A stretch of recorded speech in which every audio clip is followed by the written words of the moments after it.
know what she said, she might just change your life. We are back, and joining us, Sharon. Yes. Bill Bogart. One of our buddies. One of our buddies. He is an expert on risky behaviour. An international expert, but Toronto-based, thankfully. That's why we get to talk to him every once in a while. Yeah. And Bill, you are here to talk about, you're working on a new book called After the War Drugs, Criminalization to Regulation. So, tell us about this book. Well, first thing I want to tell you about is that's a working title, so the ultimate book may have a different one. We're sort of trying to figure out how to best position in terms of a title. But as you know, I spent a lot of time writing about consumption, alcohol, tobacco, non-nutritious food. And when I started researching that area, it became very clear to me that drugs really were being treated as an outlier. We criminalize them in a way that we don't other substances. Now, although historically, of course, we did prohibit alcohol. That was a failed experiment. And up until the 60s... If they'd excluded wine, it might have worked. Well, now we know your drug of choice, don't we? And gambling was prohibited and criminalized up until the late 60s. So a point on that is in two instances we've gone from prohibition to regulation. Yeah. So I started thinking about this, and then of course there began to be movement on the drug front, most particularly marijuana, but with the other ones as well. So I thought that it would be timely and I hope useful for somebody to engage the Canadian public through a book on this topic. As I've thought about it and I've researched it, I really have become a proponent of legalization and regulation. I know that there are difficult issues, particularly when we look at other drugs besides marijuana. But I think it's time for us to have a national conversation about that, and I hope to be able to facilitate that conversation, or at least help to. So why do you think it should be legalized? Because then it's a logistical nightmare, I would imagine. Once you legalize, then what? Would the government sell it? Well, okay, first of all, why I think it should be. I think it should be because the war on drugs, the criminalization of drugs, has been a failure. And there's lots and lots of evidence of that, and I actually go through that in the first chapter. I said, look, here's why the war's going to end. Well, the war's going to end because it's been a failure. We spent billions on it, and drugs have not become less available, they've become more available. So we haven't suppressed drug usage. We've, as I said, expended all sorts of dollars and person power on it that could be deployed in other ways. And, of course, we've created a huge black market. Well, a huge, I guess you'd say almost an organized crime empire world, which is to a level we could never have imagined. That's right. The gangsters thank us each and every day for prohibition of drugs. But where do you stop that? I mean, do you legalize, marijuana? But then do you legalize heroin? Do you legalize cocaine? Cocaine. And who makes that decision? And meth and all that other stuff that everybody... Yes. You legalize it all? Well, I'm saying yes to your question in the sense that this is, of course, a very good question. First of all, let's start with marijuana. I'm not a prophet. I don't have a crystal ball, but I think that's a given. We're going to get there. Now, what the regulatory scheme will look like gives rise to all sorts of important questions. But 60% of the Canadian public now want marijuana legalized and regulated. And, of course, we have now 5 states in the United States that have done it. So, we're seeing the path. Well, especially given that they now have attributed medicinal and pain-killing attributes to it. So if you're going to be allowed to have medicinal marijuana, there's not much booze that I know of that's going to Right. that has a medicinal quality. So it's kind of hard not to legalize it. Right. Now, just let's note that right now medicinal marijuana is legal in It is. Canada if Yes. you go Yes. through the proper procedures. Part of the problem is with that whole area is that it are the claims of its medicinal value. There really hasn't been very systematic research. Now, I'm not to be saying that I'm against the potential. I just think we don't know what the potential is. And an additional part of that problem right now is that the doctors are seen as the gatekeepers because they get the scripts that then allow people to purchase marijuana for municipal purposes. And a lot of doctors are very uncomfortable with that because they don't know exactly what the medicinal value of it is. I mean, there's all sorts of urban legend that it helps this and that and the other disease. And I know that, sometimes people find themselves in very difficult and desperate health situations, and it's completely understandable that they would want to try anything that might help them. But we got to do a lot more work on that area. But Except for the fact, let me Yes. just interrupt here, there Yes. are lots of drugs that have been approved, and then they're the used. side effects. Well, I mean, let's not even go to thalidomide. Let's forget that one. right. But let's, side effects, where the side effects that people then experience over the years, longer term, were not worth the drug, taking the drug. So, No. I think pharmaceuticals are in the same league as.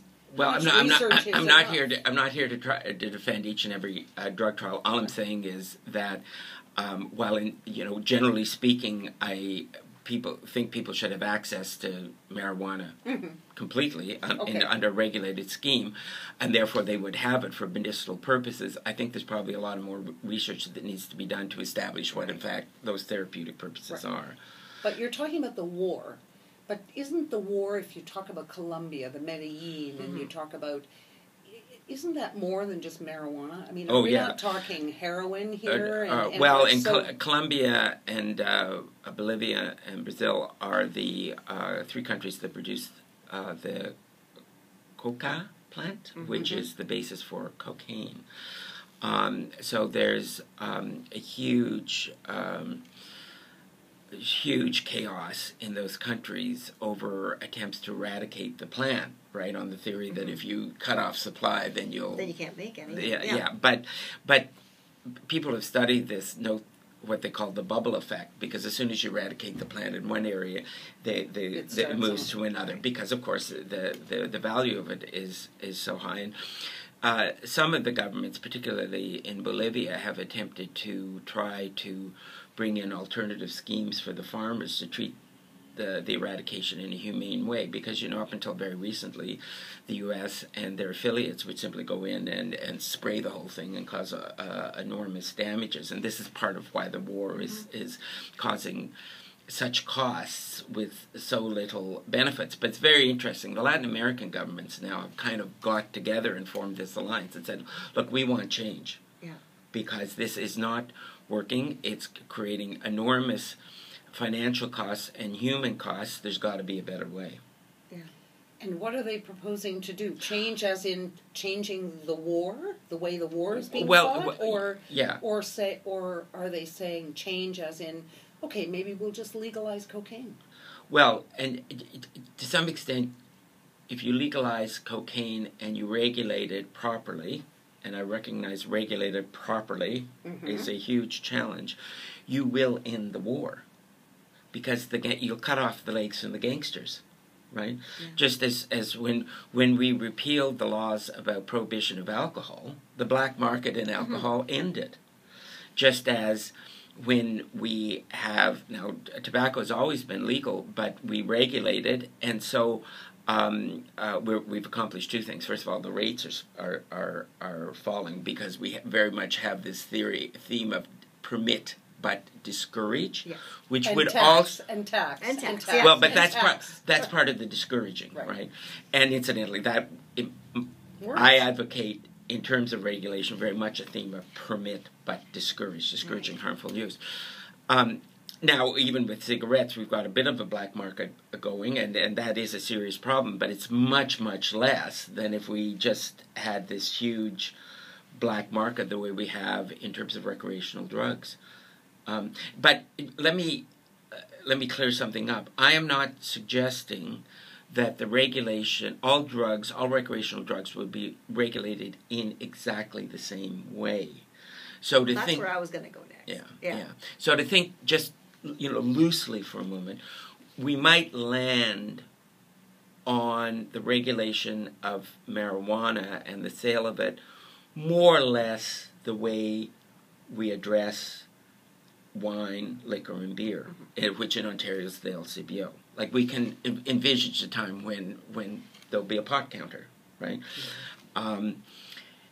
Heroin, cocaine, amphetamine might be much, much more strictly available, but through the government.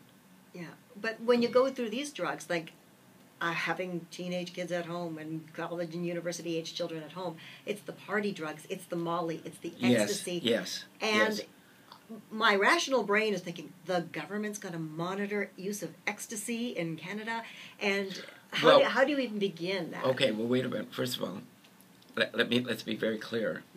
We're keeping the drugs away from kids. Yes. This regulatory regime would quite specifically prohibit the sale of any drug to children, and so Who's a child, though? Well, we fix that now with tobacco and alcohol. Right. So it might be 18, it might be 21. For me, the older the better, right?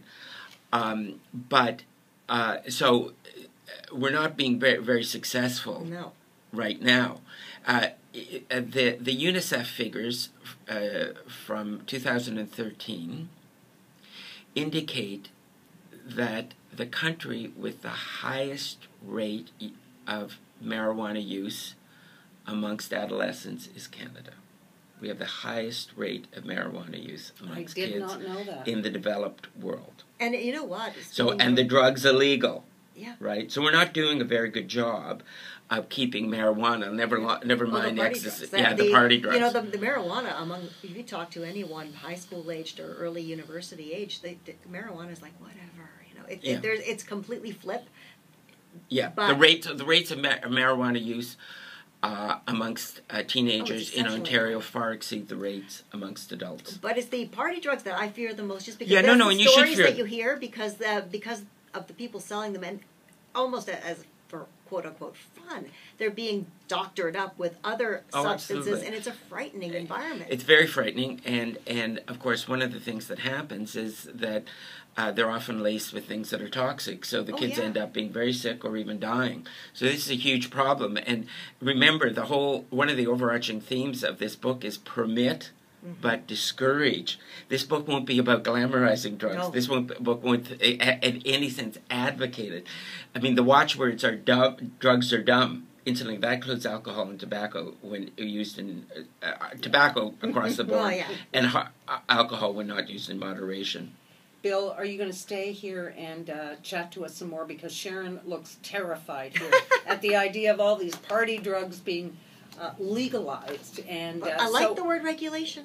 Yes, regulation she likes, but legalize, I mean, it's just a concept we have to get over. Anyway, we'll chat more on the other side of the break. This is What She Said on Canada Talks, channel 167, SiriusXM.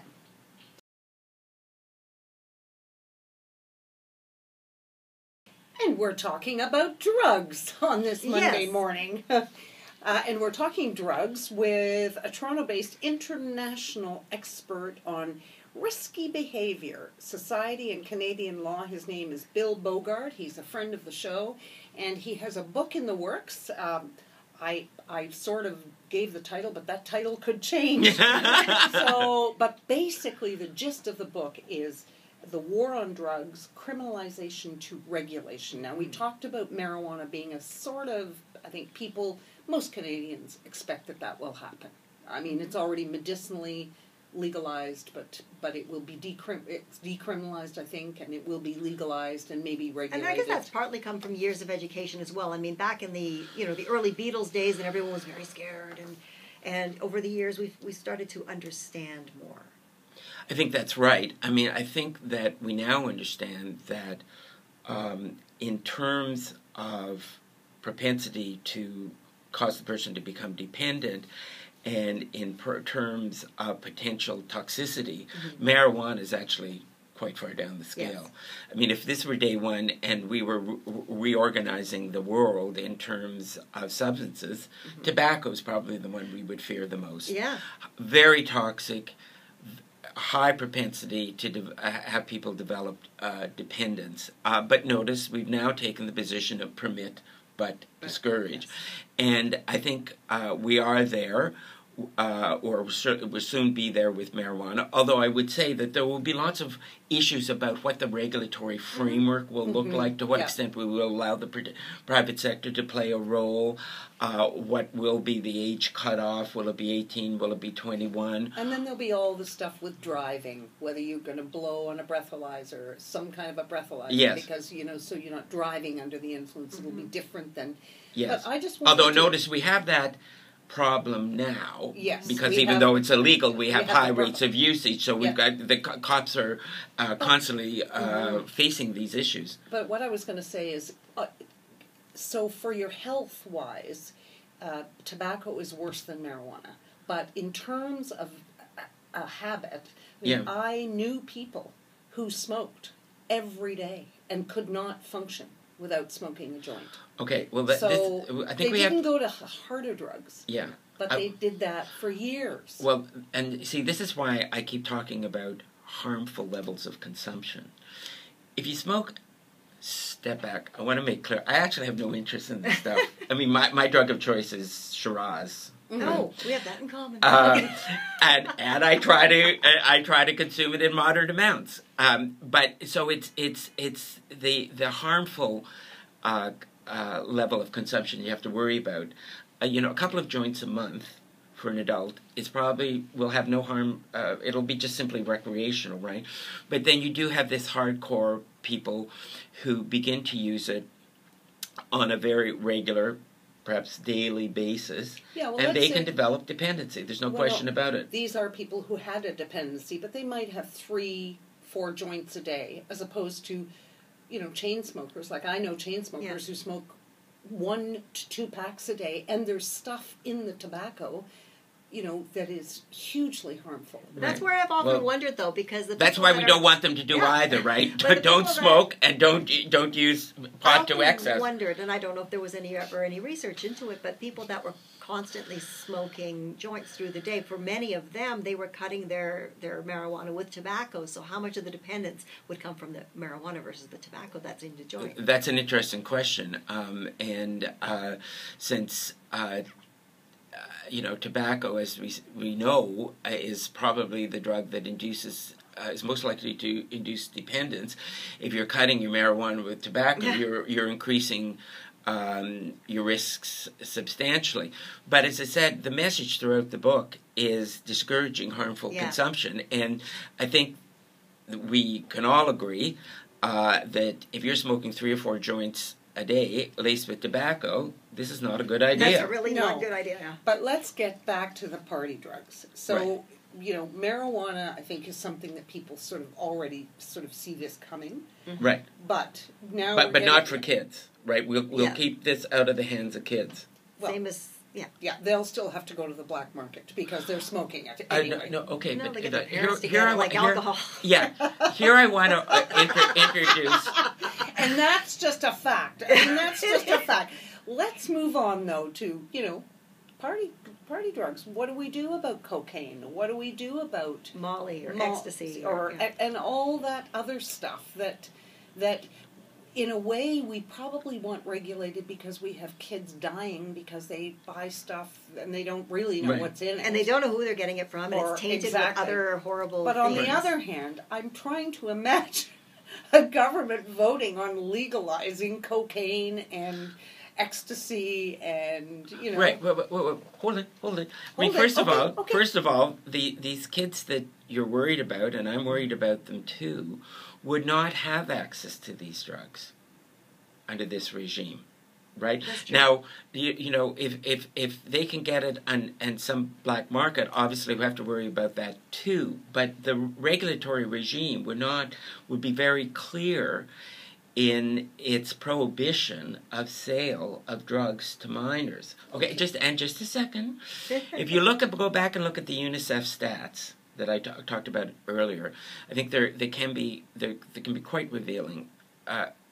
Pot, Canada has the highest rates of consumption amongst kids, and this is under an illegal scheme. We think we've prohibited, but we haven't fixed it for kids at all. But Canada also has one of the lowest rates of tobacco consumption amongst teens. We're down to 8%. And what I draw out from that is the dividing line about convincing kids not to use a substance isn't whether it's legal or illegal. It's the kinds of messages that we impart to them. Mm-hmm. And we have been very effective in imparting the message to kids, look, you shouldn't be smoking. It's going to lead to addiction, because we know that if you smoke as a teenager, you're much more likely to develop an ongoing habit as an adult. And we also know that kids aren't small adults.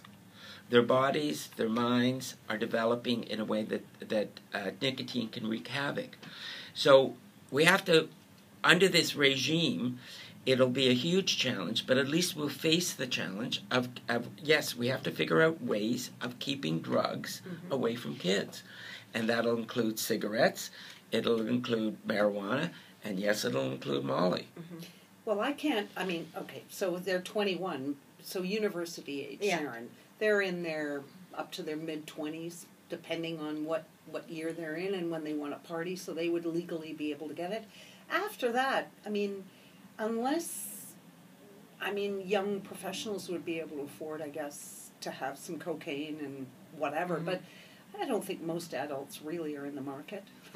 Well, we do know that as people age, they're less interested in drugs, which is sort of a good news, right? Yeah. People often experiment with drugs in their 20s. Again, I'm not suggesting this is a good idea. And the experimenting goes beyond marijuana. Yeah. Some of them tamper with cocaine and heroin, and then they move out. Yeah. Right? We get a hardcore of users that then become very dependent and it wrecks their lives. Mm-hmm. But notice that also applies to alcohol. It does. It also applies to gambling. Yes. Most people who are gambler are recreational gamblers. It's fine. It's something they do. I don't happen to do it. They do it. About 3% become problem gamblers, and it wrecks their lives, it wrecks their families' lives, and causes all sorts of problems.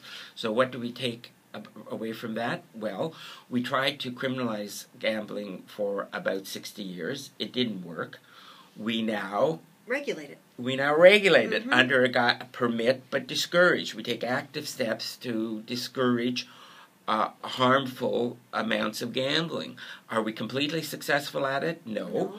But at least it's regulated, and we've cut the knees from the gangsters. The gangsters don't operate the gambling and casinos the way they used to in the 40s and 50s in this country. And it's been made somewhat more palatable through the regulation, in that some of the funds go to fund charitable things. Excellent point. Yeah. And research and counseling. Yeah. And that this is a big argument again for regulating the drug trade, because we'll capture huge amounts of money, take it away from the gangsters. We'll be able to tax it as it should be. Right? Absolutely. Everybody who owns an income should have to pay taxes. And that money can then be used for a lot of good things, That's right. including work on prevention and counseling and treatment. Yeah, fund healthcare. Well, yeah, there are all sorts of options when you start reaping the financial income from what you're regulating. And we know that public support goes way up when we say to the people, look, we're going to impose a tax, but we'll use the tax to discourage the harmful consumption. So, for example, tax on soft drinks, public support goes way up when the public is told there'll be a tax, but the revenue will be used to curb the harmful consumption. Mm-hmm. So when is your book going to be out? It's slated for publication in November. Okay. Yeah, there's a huge UN conference happening in April, and I think that again we'll get some shifts from there. So I want to track all these developments at least until May, and then Dundurn's going to get it ready, and it'll be out in the fall. And you'll have a title. And we'll have a title, yes. Well, we hope so.